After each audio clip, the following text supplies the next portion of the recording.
turn right now to the Bills and the Broncos. Buffalo has not won in Denver since Jack Kemp in '67 beat Tom's Broncos. Meanwhile, John Gads Mobley comes up the middle and sacks Drew Bledsoe. Those three linebackers, Tommy, so quick for 2-0 Denver. Travis Henry running, fumbling.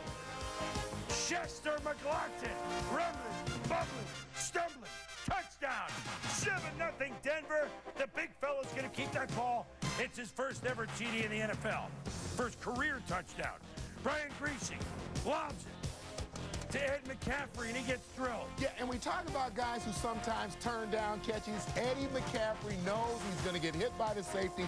He goes and gets every ball that's thrown to him. And that sets up a Clinton Portis touchdown, and then Trevor Price forcing Bledsoe. And then here, Tommy, Trevor Price moving it end this year. Yeah, Trevor Price from the end position can use his athleticism and his strength. We saw one rush from the outside, and we saw a run where he powered the rush. Here's Scotty Montgomery on the reverse. It's 28 yards down to the Bills 20.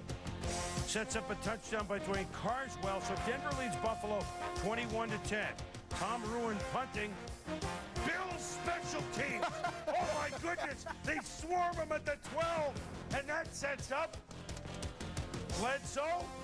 Look at the nimble Drew to Josh Reed. Touchdown. And who cares if the uniforms look like the Alouettes? The Bills are marching. The promenade. 2-point play, no good. It's 21-16. Griese to Rod Smith. 14 yards, first down. Later in the drive, 3.5 to go. Brian hits Smith, 6 yards. This play keeps the drive alive. Penalty to the 26.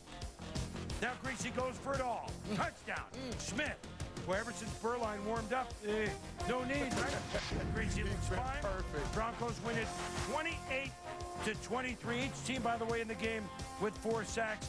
Portis had a 100-yard game. Clinton Portis